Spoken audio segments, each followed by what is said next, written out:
Voilà. Donc il y a, enfin, donc les parachats de Béar, une petite Nekouda, on a vu, il y a beaucoup de Nekoudot, mais Nekouda, il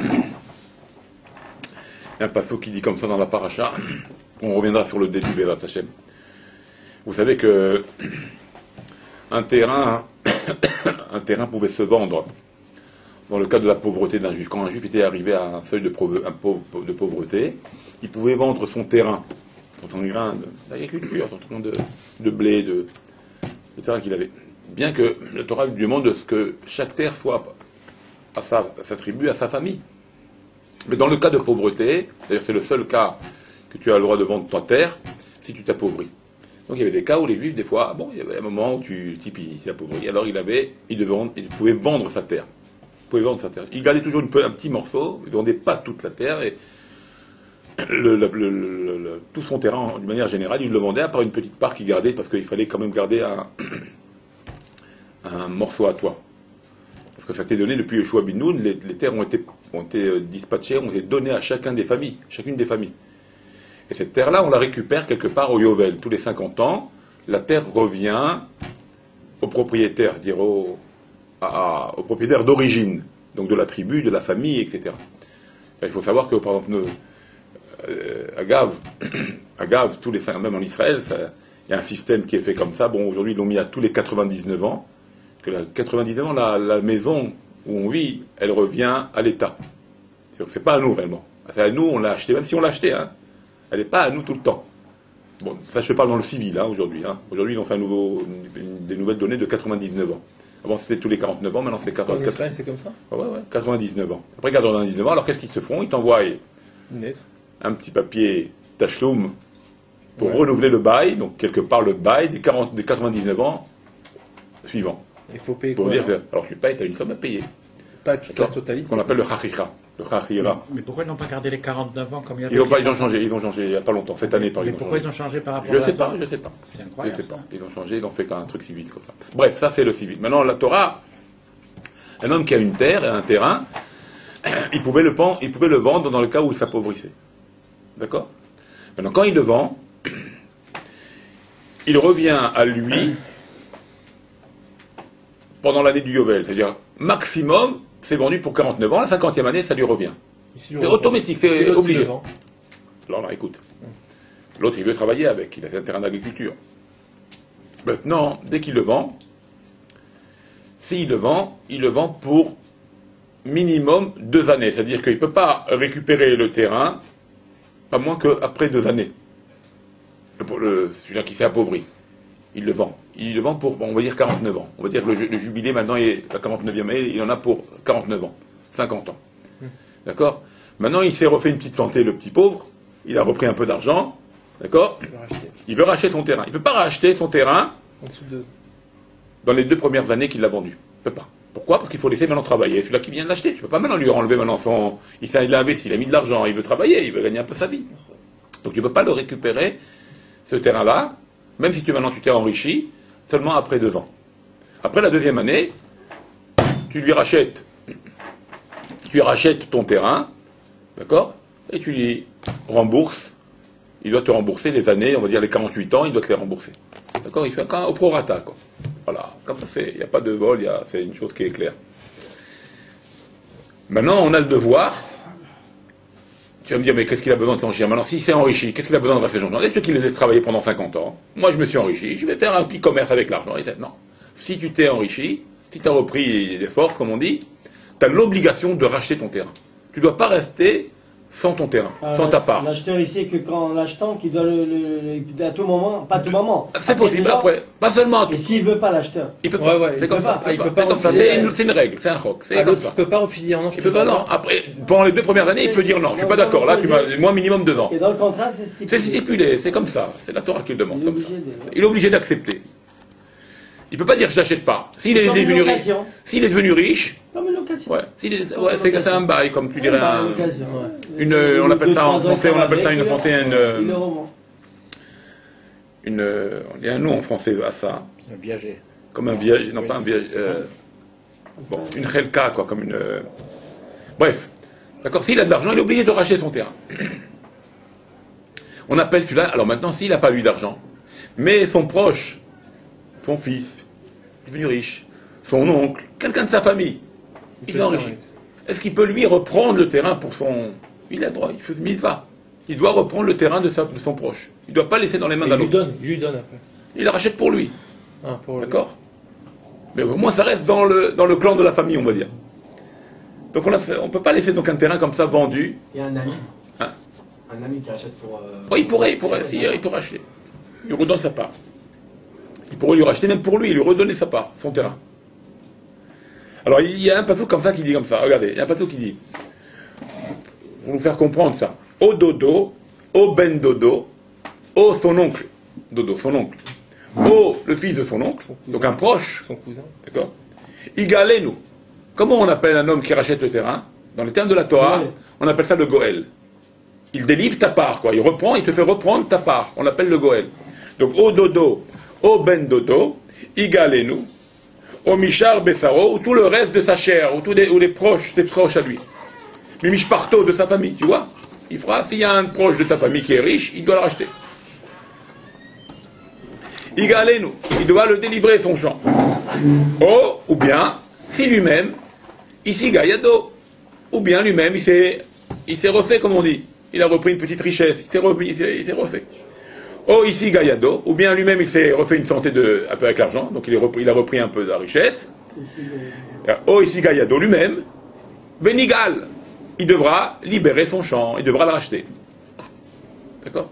Alors, ce pasouk-là, on le comprend, comme je vous l'ai expliqué, qu'il a vendu, il s'est appauvri, il a vendu sa terre, il peut vendre même sa maison, il peut vendre... on l'a vu. Maintenant, s'il a les possibilités de la racheter, il doit racheter ça. Si lui, il n'a pas les possibilités, que quelqu'un de sa famille l'achète un dodo ou un ben dodo, la rachète. Alors, il y en a qui expliquent ce pasouk de cette manière-là. Au dodo, ben dodo. Au dodo, c'est qui dodo? C'est son oncle. Dodo en valeur numérique, ça fait combien? 20.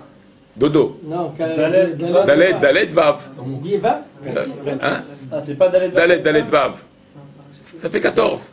Non, il n'y a pas de... Non, dodo. Il est marqué au dodo. Ça s'écrit comment ça? Dalet, Vav. Dalet, Vav. Ça fait, si c'est 4, 10, c'est 4, c'est 14. Donc c'est pas Dalet. C'est quoi 14? Dodo, c'est 4. écrit aussi avec Vav. C'est la même. Deux Vav, c'est Yad. Non, dodo, c'est comme ça, il y a marqué ici. Dalet, Vav, il y a marqué. Il n'y a pas marqué un Vav au milieu. Dalet, Vav. Ok. 14 en numérique. Qu'est-ce que c'est 14? D'accord? C'est Yad, c'est vrai. Mais avant de dire Yad, c'est la même valeur numérique que, et d'ailleurs c'est les mêmes lettres que David. On parle ici de David Amelech. Maintenant on va faire une analogie avec quelque chose de plus grand. Regardez. Dodo, qui c'est Dodo? David Amelech. Oh ben Dodo, oh le fils de David. Okay? Igalenu, il doit nous délivrer. C'est plus maintenant l'oncle ou son neveu qui doit aller racheter le terrain. On parle de David et des fils de David. C'est ou David Améler à son époque, ou c'est un de ses descendants qui viendra dans les temps futurs à notre époque. Le Ben Dodo, le Ben David. Igalenu, il doit nous délivrer, il doit nous racheter, il doit nous sortir de ça. On s'est appauvri, on est devenu pauvre. Il doit nous sauver, il doit nous délivrer. D'accord? Vous avez compris le... Omeshar Mishparto. Ok. Omeshar Besaro Mishparto, c'est qui? C'est sa famille. C'est quoi? C'est Meshar Ben Yosef. C'est un proche. Sa tribu. Il doit aussi y avoir Meshar Ben Yosef. Igalenu. Maintenant, ici Gayado, c'est qui? On parle de lui maintenant. Qui c'est lui-même? Dieu lui-même. Ou Mashiach, il vient. Mais comment il va devenir Dieu? Parce que c'est Dieu qui va se délivrer lui-même. Ou ici Gayado, Venigal. Parce que la Géoula, elle n'est pas seulement pour nous, elle est aussi pour lui. Lui aussi, il se délivre, Dieu. Bien sûr. Parce qu'il est tafous. Il dit, tant que le peuple juif, il est bégalout, moi aussi, je suis bégalout. Donc, David et fils de David va nous délivrer. Ça va faire que lui aussi, il se délivre. C'est pour ça qu'il est marqué, ici Gayado. D'accord? Venigal, c'est pour ça que Venigal, en valeur numérique, c'est combien? 91. 91, c'est quoi? C'est Ayut Kevavke 26 et Adnout, Adoshem, 65. 65 et 26, 91. Ça fait le mot Venigal. C'est les deux dimensions de Dieu. Un niveau de Yud Kevavke et un niveau de Adnout, Adoshem. C'est ces deux niveaux qui seront délivrés, le Hachem et Adnout. Donc voilà un petit pasouk. De toute façon, quand le Borou, il nous délivrera. Ou par son Ben David, Et quand il envoie son Ben David, alors il aussi se délivre par ça.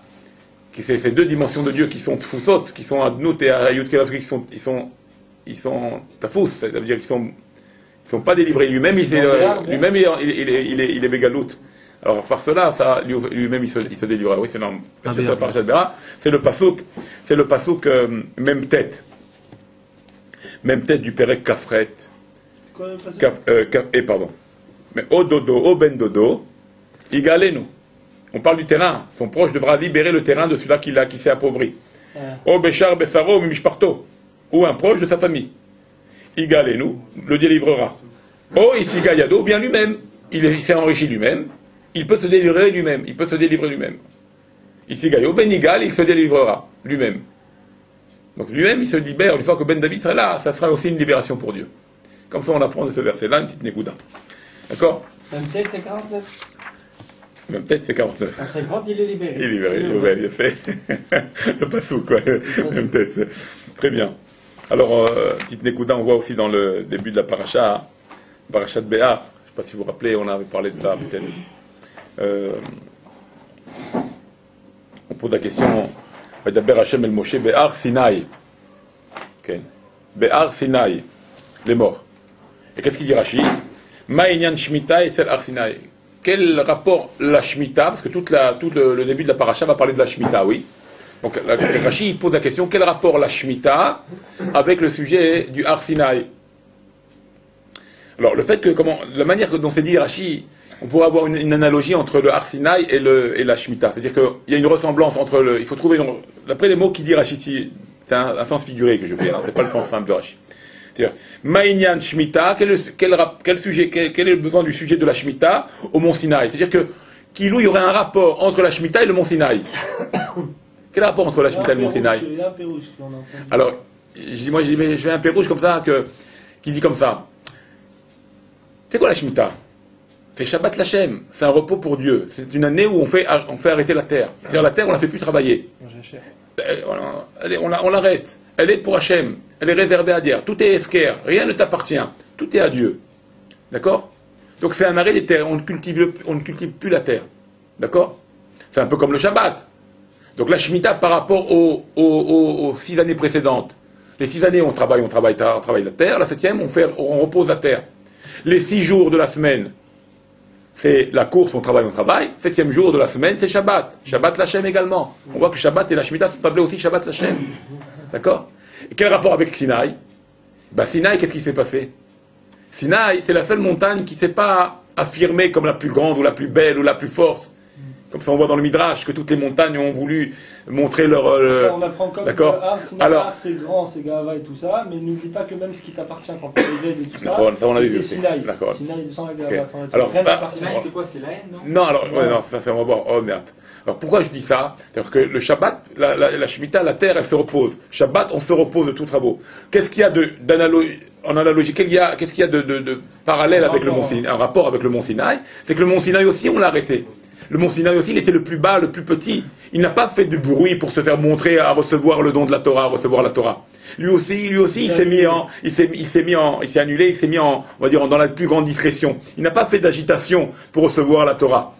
C'est de la même manière que le Shabbat, c'est pas le moment où tu travailles, où tu t'agites. De la même manière que la Shemitah, c'est l'endroit où tu dis, c'est l'année de la Shemitah, tu réserves cette année à Dieu et tu ne fais pas de travail avec la terre. De la même manière, le mont Sinaï, c'est la montagne qui n'a pas cherché à se montrer devant Dieu pour recevoir le don de la Torah. Elle est restée dans son coin.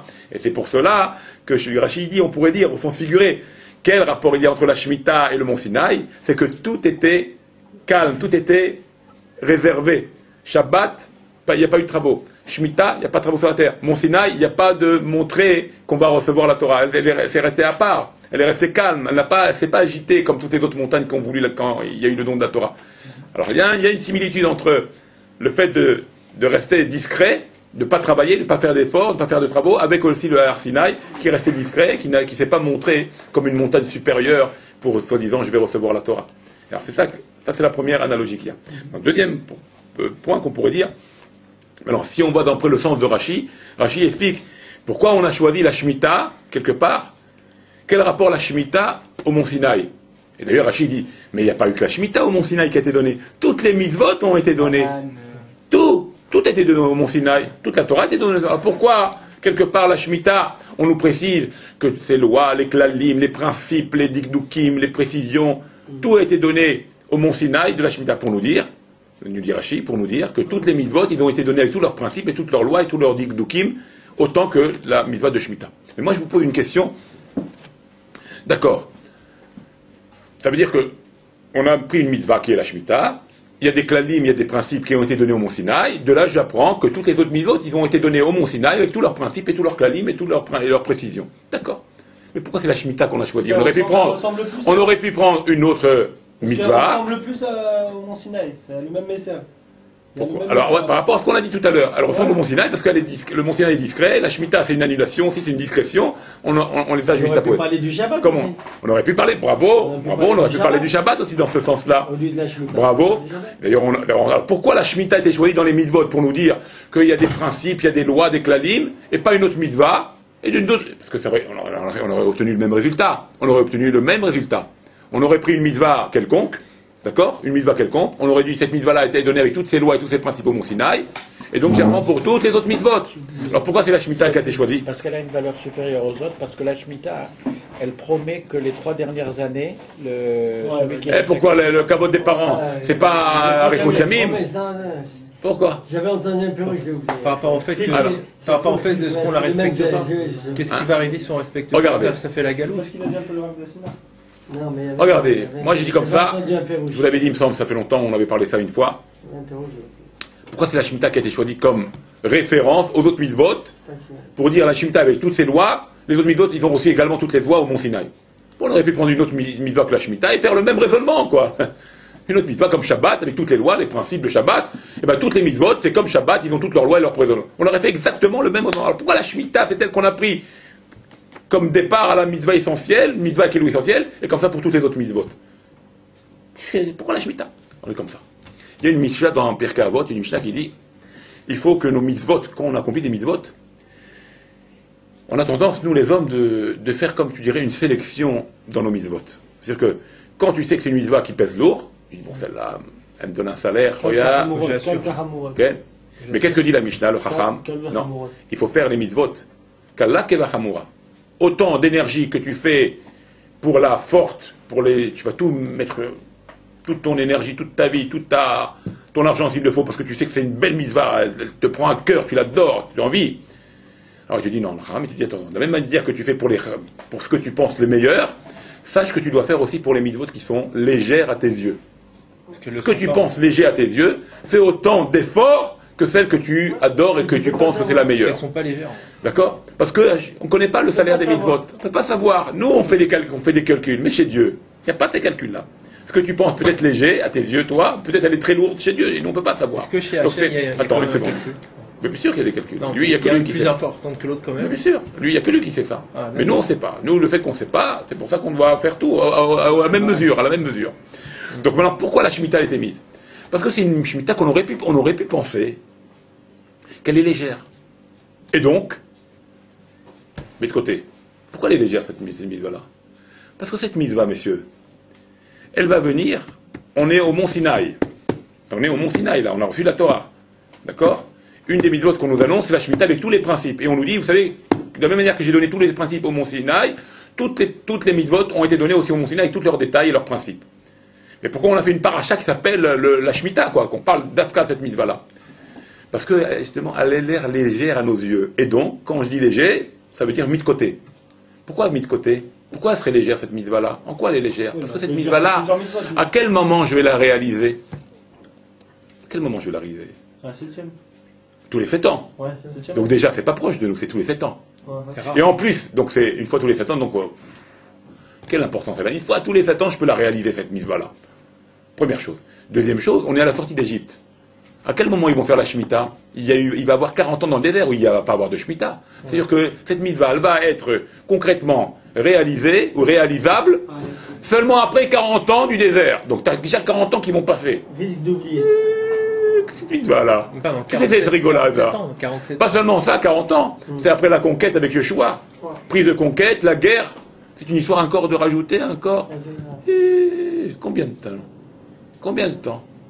Une histoire de 60 ans avant de... Il pouvait pas la faire. Alors, non, il n'y avait pas besoin, il n'y avait pas chez nous. Il faut les terres. Ben, il faut la terre. La terre. Donc il y a une histoire de 60 et quelques années avant de commencer la mitzvah de Shemitah. Alors comment l'homme il peut concevoir cette mitzvah-là? Pas légère, légère de légère. Une mitzvah qui est pour nous presque impossible ou même pas, on ne peut pas la vivre, on ne peut pas la faire. Utopique. Utopique. Alors le type il pourrait penser dire bon, c'est pour ça qu'Hachem il a pris la mitzvah la plus extrême, la plus lointaine à nos yeux, à notre esprit, dans notre cœur, dans notre accomplissement, cette mitzvah. Lointaine, lointaine. Et même aujourd'hui qu'on peut la réaliser, qu'on est là, c'est tous les 7 ans. Regarde. Shabbat, c'est tous les 7 jours, mais là, c'est tous les 7 ans. Alors, tu aurais pu dire, bah, allez, laisse-moi tranquille. D'ailleurs, on voit combien de difficultés on a quand arrive la Shemitah.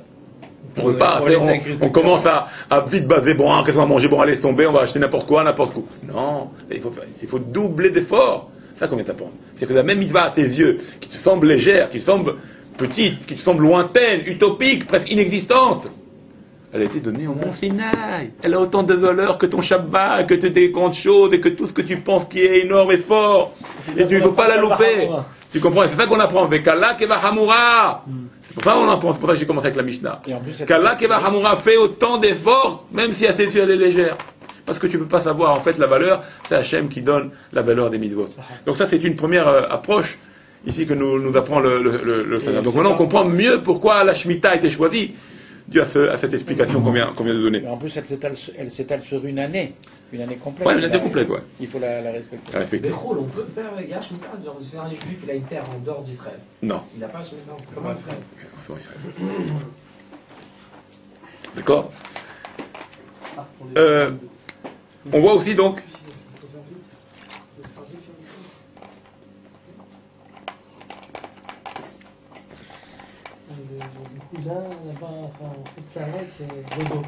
Alors, c'est quoi maintenant cette mitzvah de Shemitah? On va un peu plus rentrer.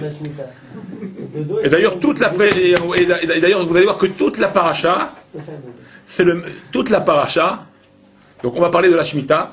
On parle dans cette paracha de la Shemitah. On parle de la vente des terrains que tu dois absolument éventuellement récupérer, la vente des maisons qui sont entourées de murailles, et la vente des maisons qui ne sont pas entourées de murailles. Voilà ce qu'on parle dans cette paracha. On parle aussi, bon, de ne pas tromper par la parole, de ne pas tromper avec l'argent, dans tous tes contrats, dans toutes ces ventes et ces transactions. Et vous allez voir que le point commun de toute la paracha, c'est la Emouna. Emouna Bachem. Qu'est-ce que c'est la Shemitah? Qu'est-ce que c'est la Shemitah? C'est Mouna, tu dis pendant 3 ans. Pas travailler pendant un Qu'est-ce qu'on va devenir, ils vont dire? Les agriculteurs. Qu'est-ce qu'on va devenir? Et qu'est-ce qu'il dit Hachem? Viti et birkati, je redonnerai à ma bracha de vous donner ce qu'il y a à vous donner, ne vous inquiétez pas. C'est-à-dire que la Shemitah, quand tu la respectes, cette mitzvah qui est à la fois pour nous lointaine, mais qui est difficile, et qu'on pourrait mettre de côté, mais en fait, c'est une grande base. C'est une base d'Emouna, que tu as confiance en Dieu, même si tu ne vas pas travailler ta terre. Tu as confiance en Dieu que Dieu il va nous faire nourrir demain et après-demain et les années d'après, les années qu'il va nous faire sortir des fruits le double et le triple et sans limite sur les années suivantes. C'est-à-dire que tu fais confiance à Hachem, que tu crois à 100% que cette terre aujourd'hui que tu laisses et tu ne fais pas travailler, elle va donner ses fruits dans les années futures. C'est quoi Beaucoup ce plus. de ne pas le faire Hein? Comme ça, on a des ordres. Elle se repose. Il faut faire reposer la terre. La terre, il ne faut pas la faire. Elle a besoin de trop besoin. Alors, cette mitzvah, Comme l'homme, il a besoin d'un jour par semaine, la terre aussi, elle a besoin. mais Raph, c'est une mitzvah qui dépend quand même de notre métier, alors, dans ce cas-là. Bien sûr. que Non, c'est- d'accord, c'est pas de vraiment de notre Il métier. n'y a que les L'affaire- agriculteurs qui sont D'accord, concernés sont par ça, concernés. à peu près, je dirais. D'accord, à peu près. Mais même toutes les terres. Nous, on Si est on pas n'était pas concernés. agriculteur, les terres, on ne les fait pas travailler. D'accord, il faut bien, il y a des corps de métier. Bref. Ici, il te dit donc c'est une mitzvah, la Shemitah de Emouna, avoir confiance que Dieu va nous nourrir, quand bien même que je ne fais pas ma culture de la terre. C'est extraordinaire. Donc je fais confiance à Hachem. Hachem nous bénit de ça. Il nous donnera sur toutes les années futures, il nous bénit, il nous donne la bracha. Mais pour Attends. répondre à sa remarque, il faut dire que les Juifs sont obligés également de respecter les totsaot de la Shemitah, puisqu'ils ne doivent acheter que des produits qui sont issus des agriculteurs qui ont respecté la Shemitah. Et vite en plus. Non, on est tous reliés. Tout est lié. Alors, on voit dans cette mitzvah la Emouna. C'est un peu comme le Shabbat. Le Shabbat aussi, c'est la Emouna. J'arrête 6 jours, je travaille, 7e jour, je me repose. C'est quoi, c'est me reposer? Il n'y a pas de travail. Mais qu'est-ce qui va devenir demain? Qu'est-ce qui va être la semaine d'après? C'est moi, D'accord. je comprends, ça va. Non, mais d'accord, mais c'est dans le même principe. Un homme qui vit au jour le jour. Un homme qui vit aujourd'hui, parce qu'aujourd'hui, maintenant, on est payé au mois. C'est mouvla. C'est englobé. Mais l'homme qui vivait au jour le jour, que chaque jour, c'était sa vie. Non, pourquoi même aujourd'hui, les meilleures recettes, c'est le samedi. Il n'a rien à mis. Alors ça, il faut avoir confiance à Hachem. Qu'un homme, il s'arrête de travailler le Shabbat. Il fait confiance que Dieu, qu'il manquera de rien. Il a la émouna. D'accord? La même chose ici. La même chose pour le reste pour le reste des mitzvot. Tu vends ta maison. Tu vas avoir la mouna que Dieu il va te donner ton argent pour la récupérer. C'est-à-dire que toutes ces mitzvot qu'on voit ici, c'est à montrer une confiance en Hachem. Et qu'est-ce qu'on dit? Pourquoi on a parlé de la Shemitah? Parce qu'on aurait pu penser que c'est les mitzvot qui sont donnés au Mont Sinaï. Mais la Emouna, la confiance en Dieu, peut-être elle n'est pas du Mont Sinaï. Non. La Shemitah, elle t'apprend la Emouna. Elle est, d'abord Hachem el Moshe, Behar Sinaï, même la Emouna. Pas seulement le sujet Shemitah, la mitzvah concrète que tu dois faire. La Totsa'a de la Shemitah, c'est quoi la Totsa'a? Le résultat, c'est quoi? Qu'est-ce qu'on apprend de la Shemitah? La Emouna Bachem. On est sûr que Dieu va nous nourrir. Et qu'est-ce que nous dit la Torah? Ça a été donné au Mont Sinaï, la Shemitah. Mais aussi ce qui découle de la Shemitah. Le cœur que tu vas voir, la Emouna que tu vas avoir, ça vient aussi du Mont Sinaï. C'est-à-dire qu'un homme, quand il a la Emouna, quand il puise la Emouna, en fait, il puise de la Torah, il puise de la Kadosh Baruch Hu qui lui a donné cette force-là, d'avoir cette Emouna-là. Parce qu'un homme, s'il n'a pas cette Emouna-là, il rejette tout, il n'y a pas ni Shemitah, il n'y a pas ni Shabbat, il n'y a pas ni je vends et je garde tout pour lui. Il prend tout à ego, tout est pour lui. Un homme qui n'a pas d'Emouna, il a peur. Il craint tout, chaque lendemain il craint, chaque situation il craint. Il a peur de chaque situation. Vous comprenez? Pour ça, c'est la Emouna, c'est pour ça que la paracha d'après, c'est la paracha de Bechukotai. Qu'est-ce qu'il a dit là-bas, la paracha de Bechukotai? 5 personnes, 5 juifs, ils repoussent 100. Après, on dit 100 juifs repoussent 10 000, Revava. C'est pas le bon calcul. C'est pas le même rapport. 5 repoussent 100. Ouais. Donc, si maintenant 100, 2000, pas 10 000. Qu'est-ce qu'il répond les Rahamim? Qu'est-ce qu'il répond Hachi? Qu'est-ce qu'il répond les sages? Ici, c'est pas relatif. C'est pas en relation. Il n'y a pas de diar, c'est pas en proportion. Pourquoi? Parce que 5 qui étudient la Torah, c'est pas comme 100 qui étudient la Torah. Nous, comme on a la Torah, on a les Emouna. Quand il y a plus de monde ensemble, 100 personnes qui sont avec la Torah, avec la Emouna, l'ennemi, le mal, il est repoussé pas par rapport à 2000. Parce que la lumière, quand tu la fais descendre, la lumière de Dieu, quand tu la fais descendre, quand il y a 5 personnes ou quand il y a 10 personnes, c'est pas du tout le même, c'est pas un calcul proportionnel. C'est, comment on appelle ça? Il y a un mot en français. C'est exponentiel, voilà. Exponentiel. D'accord. Vous avez compris? Il n'y a plus de yaras. Il n'y a plus de rapport. C'est ça la Torah. C'est ça la Emouna. Un homme qui a la Emouna, il a reçu ça au Mont Sinaï, c'est en mouchrash benenu, c'est entre nous. Et tout on apprend ça de la mitzvah de la Shemitah. De la même manière que tu dois avoir confiance en Dieu, que Dieu va te nourrir. Et la Emouna. Cette Emouna-là, elle va te faire repousser les plus grands ennemis, les plus grands. Si tu as la Emouna, elle te fait repousser. Et comme ça, on l'a vu pendant les guerres, vous avez vu des reportages, vous avez vu mieux que moi, vous savez ça. On a vu pendant les guerres comment beaucoup il nous a donné de la force à repousser les plus grands ennemis. Et ça, c'est la Emouna, on la puise du Mont Sinaï. On la puise, c'est quoi Dieu? On la puise du Mont Sinaï, on la puise de la Torah. Plus un homme il est investi dans la Torah, plus un homme il s'attache à la Torah, plus un homme il prie, plus un homme il est attaché à ça, plus sa Emouna il se la renforce. Moins un homme il est attaché à la Torah, moins un homme. Alors il a peur de chaque mouvement. Qu'est-ce qu'il va me faire le voisin? Qu'est-ce qu'il va me faire mon concurrent? Qu'est-ce qu'il va me faire celui-là? Qu'est-ce qu'il va me faire celui-là? Qu'est-ce qu'il va me faire? Mais il y a Dieu. Prends, puise ta Emouna de la Torah, puise ta Emouna du Mont Sinaï, comme la Shemitah a été donnée au Mont Sinaï. Et là t'as pas peur, tu sais que là Dieu va nous nourrir. Et pas pareil, toute ta vie tu dois être entouré d'Emouna. Et ne pas avoir peur de celui-là, et du lendemain, et qu'est-ce qu'ils vont nous faire cela, et qu'est-ce qu'ils vont nous faire cela, et cela les ennemis, et cela, ils vont nous...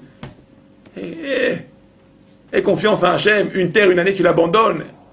T'inquiète pas, la 8e année, en fait, qui sera la nouvelle année, il va te nourrir, il va pas t'abandonner. Même si ça n'a pas touché ta terre. La même chose, la Emouna, elle va te nourrir. Tu comprends? Et ça, c'est une chose qu'il ne faut pas oublier. Les gens, on a tendance à... Des fois, même nous, les religieux, des fois, on a tendance à faire les misotes. On fait plein de misotes, tac. Mais quand il y a un problème d'Emouna, un problème où il y a quelque chose où, là... La Emouna doit rentrer en... Là, tout d'un coup, là, on faiblit. Comment c'est possible? Comment c'est possible? La Shemitah, elle t'apprend d'avoir la Emouna. Tout ce qu'on parle ici dans cette paracha, c'est que l'ignan de Emouna. Tout d'un coup, quand ça arrive sur toi, le problème, tu tombes. Tu deviens une bougie qui fond. Tu n'as plus de force, tu n'as plus d'émouna. C'est ça qu'il vient te dire ici. La émouna, elle est puisée de la Torah. C'est pour ça qu'il faut absolument apprendre. Et c'est pour ça que la paracha d'après, on verra Bezrat Hashem. C'est la paracha de Bechukotai. C'est tout le lien de l'étude de la Torah. Pour que les mitzvot soient. C'est pour ça qu'il y a marqué là-bas Im Bechukotai Telechu, mitzvotai Tishmeru. Im Bechukotai Telechu, et mitzvotai Telechu. Quoi? Les deux, c'est des mitzvot et Tishmeru. Quoi? Deux fois les mitzvot? Non. Bechukotai, ici, on parle de la Torah. La Torah, elle précède les mitzvot. Qu'est-ce qu'ils vont faire que tes mitzvot vont être forts et pleines d'émouna? C'est l'étude. Si tu as fait précéder ta Torah. Tu n'as pas de Torah, tu n'as que des mitzvot. Demain, tu as un problème d'émouna, tu craques. Tu ne peux pas tenir. Tu ne peux pas tenir. C'est pour ça qu'il faut absolument apprendre. Il faut absolument apprendre. Ça, c'est notre devise. Il faut apprendre. Chacun à son niveau doit apprendre. Apprendre des livres, il doit s'intéresser, il doit rechercher. Comme une fois, j'avais vu... Il y a des gens, ils ne sont pas du tout religieux. Ils ne sont pas du tout religieux.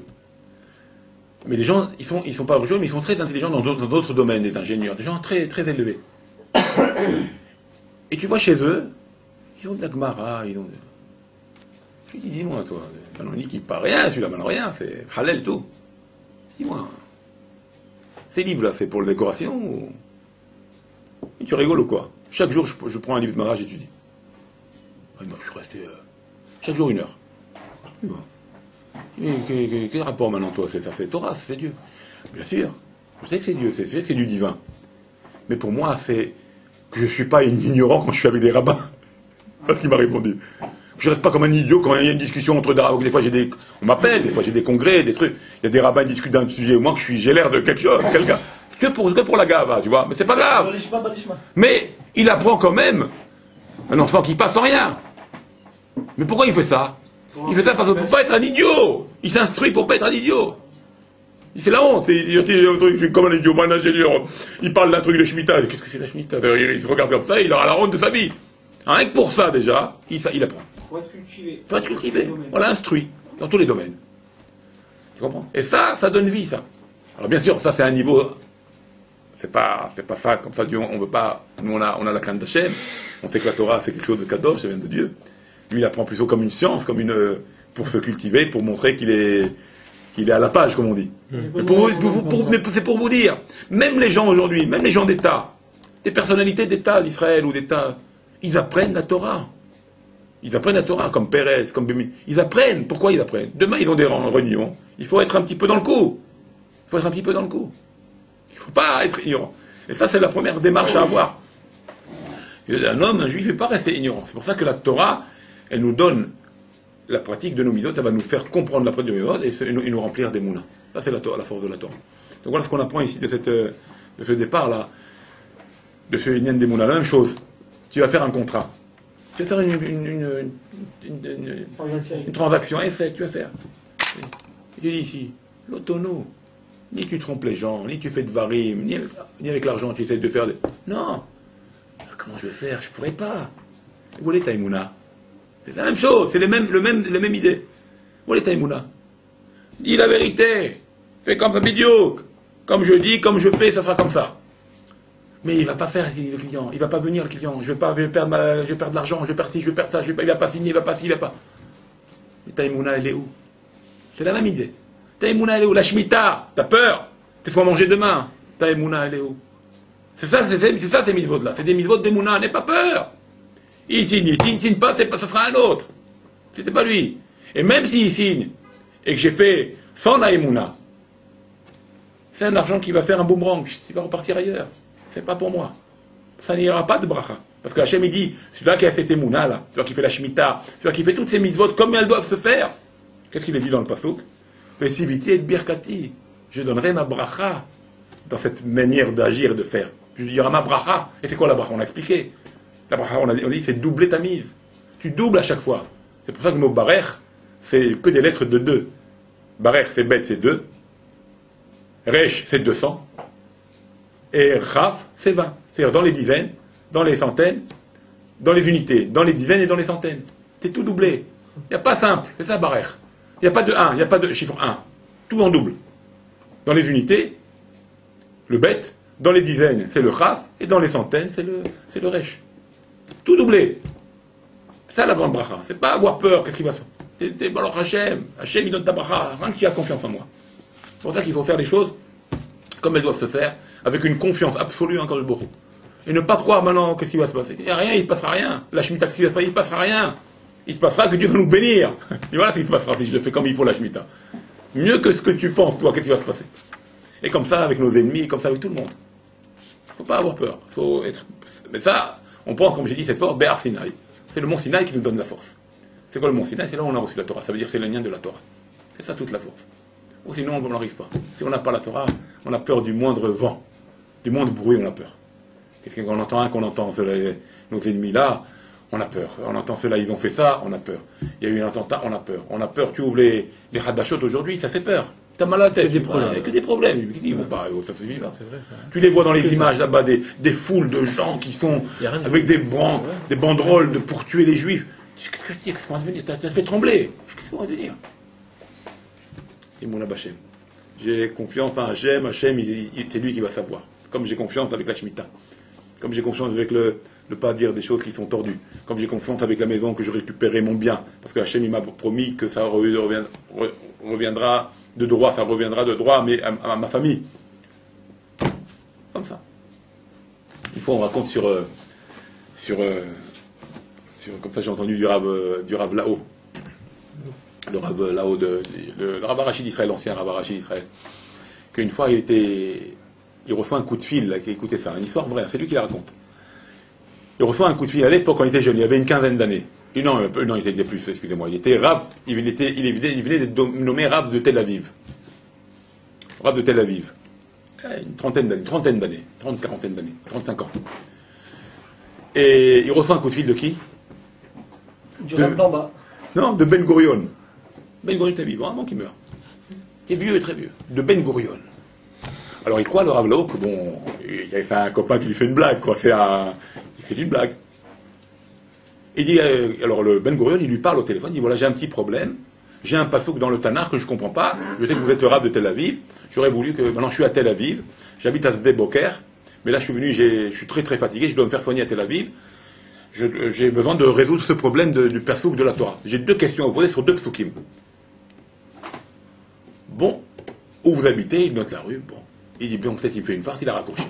Il appelle maintenant là-haut, il était son frère, il était un des secrétaires justement de l'État, bon, un homme bien placé politiquement, son frère, ou son oncle, je ne sais plus Bidiouk, dans le détail. Il appelle tout de suite pour voir si c'est une blague ou c'est possible. Et son frère, il connaît donc le secrétaire de Ben Gurion, et il lui fait passer le message que Rav Lao a été appelé par Ben Gurion sur des psukim de Tanar, il veut résoudre un problème. Alors il dit, est-ce que c'est possible qu'il habite à tel endroit, qu'il m'a appelé, tout ça? Il dit, le frère, il dit, écoute, je vais me renseigner tout de suite, je t'appelle dans 5-6 minutes, le temps de me renseigner, je te rappelle. Il reçoit un coup de téléphone 10 minutes plus tard, de son frère. Son frère, qu'est-ce qu'il lui dit? Je viens avec toi. Je viens avec toi au rendez-vous, c'est lui, c'est pas de doute. Alors il va, effectivement. Il arrive là-bas. Et c'est Ben Gurion. C'était pas des blagues. Le Rav là-haut était jeune. On s'est rentré, monsieur le rabbin. Oui. Rentre, monsieur le rabbin. Et puis il voit. Alors maintenant, c'est.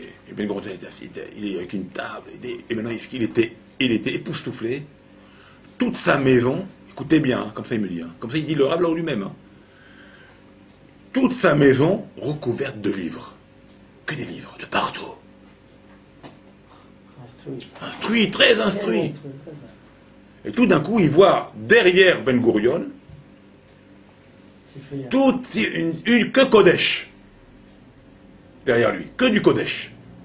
Et il voit la Gemara, le Talmud. Alors il dit au secrétaire, celui qui est avec lui et dans la maison, il dit, moi, il lui pose la question discrètement sans que le Ben Gurion l'entende. Les livres, là, les grands, là, le Talmud, là, il se sert de ça? Comment il se sert de ça? C'est moi qui lui prends tous les jours, je lui emmène un livre. Tous les jours, il me demande, sors-moi ce livre. Tous les jours, il y a ce livre, c'est sûr qu'il les étudie, ce livre-là. Il est resté encore plus abasourdi de ça. Alors, le Ben Gurion, il lui pose une question sur un des versets là-bas pour les Bnei Elohim.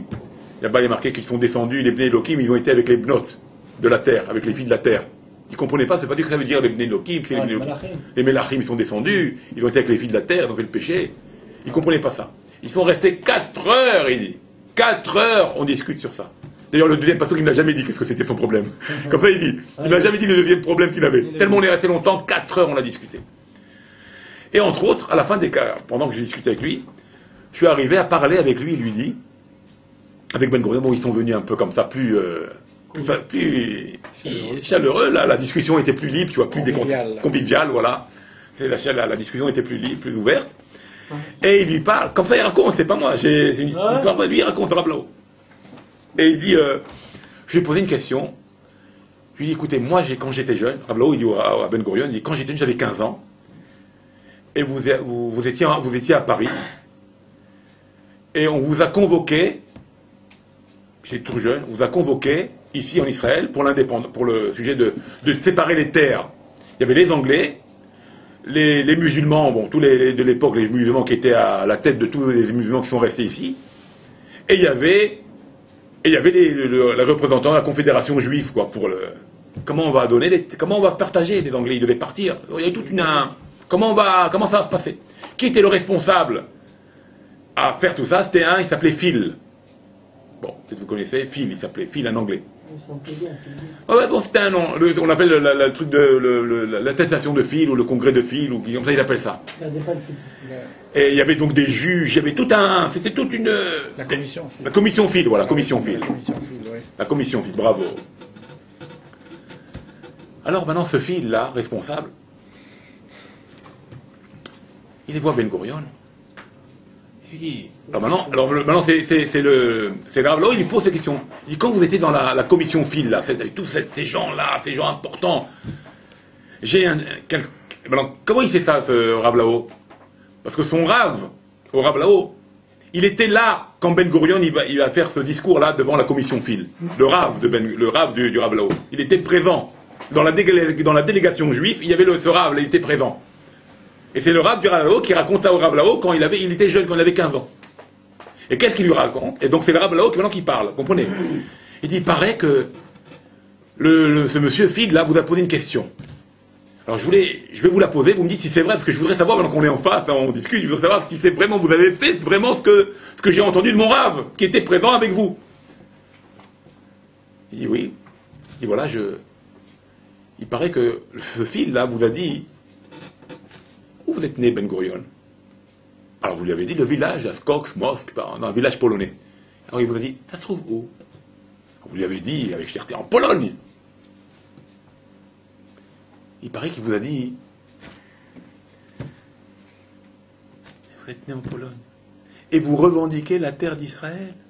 Vous tous, ici, dans toute cette confédération juive, il y en a un seul qui est né à Jérusalem. Tous ces Arabes là, qui sont là, ils sont tous nés ici. Et vous voulez à la terre d'Israël. Et là, à ce moment-là, Ben Gurion, qu'est-ce qu'il a fait? Sur le comptoir, des juges, tu vois, il y avait des juges, c'est tout une gros truc, quoi. Sur le comptoir, il y avait le Nouveau Testament, chez les chrétiens, il y avait le Coran, et il y avait la Bible. La Torah. Il s'est levé, Ben Gurion, il était déjà debout, quoi, quand il l'a interrogé. Il a été sur le comptoir des juges, il a pris la Bible, comme ça il a fait. Et maintenant c'est le Rav Lao, il demande, est-ce que c'est vrai, vous avez fait ça ou pas? Et il dit, mais comment vous nous dites, on est né en Pologne? On est des Juifs d'Abraham, Israël et Yaakov, notre terre elle a été donnée chez les Juifs, il a pris la Bible dans ses mains, il a fait montrer à tout le monde la Bible en disant, voilà notre contrat, nous. Qu'est-ce que vous parlez de ceux-là qui viennent d'arriver il y a à peine 200 ans ou 300 ans? On a un contrat de milliers d'années, que la terre est à nous. Et comme ça, et tout le monde ne savait plus quoi dire. Ils sont restés tous bouchés. Ça a bloqué tout le monde. Et c'est ça qui a fait qu'on a eu. Ils ont accepté. Il a donné en référence la Torah. C'est ça notre contrat. Est-ce que c'est vrai? Qu'est-ce qu'il lui répond Ben Gurion? Emet veyatsiv. C'est bidiouk ça que j'ai fait. Il a eu la confirmation par lui-même, quoi, par Ben Gurion. Alors il dit, Rav Lao, il dit, j'ai une autre question à vous poser. Il dit, vous avez pris ça en référence. Vous avez pris tout ça en référence, la Bible, c'est ça qui a fait que tout le monde s'est tué, effectivement, il n'y a plus rien à dire, c'est fait à terminer. Mais il lui dit maintenant, dans cette même Bible que vous avez pris en référence pour justifier que la terre d'Israël appartient aux Juifs. Dans cette même Bible, il y a Shabbat, il y a Kashrut, il y a tout, il y a les 10 commandements, il y a tout, toute la Torah. Pourquoi vous le faites pas? Il lui a posé une question un peu piège. C'est pas piège, mais c'est vrai. Tu prends la Bible comme référence, c'est ça notre contrat. Pose ce qui t'arrange. Ben alors, tu prends ce qui t'arrange. Et ça, et Kashrut, et Shabbat. Pourquoi non? Qu'est-ce que vous faites de ça? Alors qu'est-ce qu'il dit le Rav là-haut quand il lui a posé la question? Donc là, il raconte maintenant, le Rav là-haut. Il dit, mais il est tellement intelligent. Vous savez qu'est-ce qu'il m'a répondu? Il m'a tellement intelligent. Vous savez qu'est-ce qu'il m'a répondu, dit Rav là-haut? Et là, il a fait rire tout le monde. 613. Vous savez ce qu'il a répondu? Il n'a pas répondu. Il n'a pas répondu. Il est tellement intelligent qu'il n'a pas répondu. C'est pas rentré dans... T'as raison, mais je te réponds pas. T'as compris qu'il va rentrer maintenant? Il n'a pas répondu, ça veut dire ignore-moi maintenant. Qui le dit mot consent. T'as compris le truc? Il est tellement intelligent qu'il n'est pas rentré dans... Tellement il est intelligent, il n'est pas rentré dans une histoire qu'il ne peut pas s'en sortir. Il n'a pas répondu. Il a dit c'est ça la différence, tu comprends? Alors, mais pourquoi ces gens-là ils ont appris? Ils ont donné des références, c'était des gens bien, pas des gens tordus. Mais pour vous dire, il avait des connaissances en Torah. Il cherchait. Et c'était pas un athée, c'était pas un non-croyant. Il croyait en Dieu. Pas un non-croyant du tout. Tu comprends? Mais il savait s'imposer quand il fallait s'imposer. Mais sur certaines choses, comme il lui a dit Rav là-haut, il n'a pas répondu. Tu comprends? Alors, c'est pour ça qu'il faut avoir la Emouna B'Hashem, être sûr que, nous on est sûr, que tout ce qu'on fait c'est pour le bien, qu'on prend confiance d'Hashem, du Arsinaï, on apprend pour Hachem, on prend des forces de sa Emouna B'Hashem. Ah, mais. C'est de m'asseoir, là, non? Des petites histoires sur Rabbi Meir. Je ne sais pas si je vous ai raconté celle-là. Hein? Une petite histoire avec Rabbi Meir. Rapide. Non, une petite anecdote qu'on raconte. Il y avait un jour un juif qui a... Je ne sais pas si je voulais raconter. Ils ont été avec un groupe de copains, hein, c'est des jeunes américains. Ils ont été avec un groupe de copains. Hein. Ils sont descendus en voiture au bord de mer.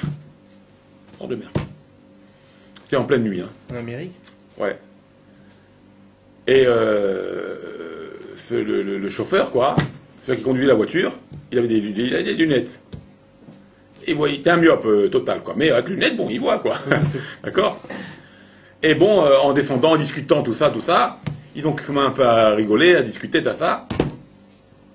Mais on voit rien, c'est la nuit totale. Tu vois pas qu'il perd ses lunettes? Et c'est le seul conducteur. Et maintenant, ça commence à être lourd, parce que tu vois la nuit, noir total. T'es en Amérique, il y a le Bronx, il y a tous les côtés un peu dangereux là-bas, tu sais pas où tu vas tomber, tu vois rien, tu sais pas conduire. T'as une voiture en plein milieu, dans le sable comme ça, bon. Et là, le type, il devient fou. On va faire, on va pas passer la nuit, on peut pas. C'est des jeunes juifs, quoi. On a peur, c'est impressionnant, quoi. Et bon, il essaye de chercher par terre. On n'arrive pas, c'est loin. Alors on tâte. Et on n'arrive pas à trouver donc les lunettes. Je deviens fou, c'est pas possible. Et là, j'appelle Rabbi Meir. Je dis à Rabbi Meir, réponds-moi, Rabbi Meir, fais trouver les lunettes, je t'en supplie qu'on sorte sans endroit. Je ne sais pas ce qui peut nous arriver en plus. Il peut y avoir une équipe de martiens qui viennent, tu sais qu'on est là-bas en Amérique. Ils peuvent nous pour l'argent, ils peuvent nous tuer, ils nous jeter comme ça. Ici, là-bas, c'est pas. Et il commence à supplier, il dit Rabbi Meir, il supplie Rabbi Meir de trouver une solution, de l'aider, de retrouver ses lunettes pour qu'il puisse reprendre la voiture. Et tout d'un coup, écoutez bien, hein, il y a un papillon fluo. Vous connaissez ces papillons fluo verts qui arrivent? Un papillon fluo. Écoutez bien. Les papillons fluo. Et il se pose sur un endroit. Il se pose. Il voit le papillon. Il y a la seule chose qui était claire. Et il voit ses lunettes. Le papillon s'est posé sur ses lunettes. Ça fait reflet. Il roulait pas encore. Hein? Non, sur la plage. Non, sur la plage. Il a repris ses lunettes. C'est une petite anecdote sur Rabbi Meir. Regarde, il a appelé Rabbi Meir. Hachem, il a écouté ça. Un petit papillon. Ah, il va naître. D'accord? Pour vous dire un petit peu les choses que. Et même Yop, il a pu voir les papillons? Ah, c'est vrai. Et on là, ouais. Le fluo, tu vois. Ah, la vraie, non, les autres, on l'a vu. C'est les autres, mais c'est Comment?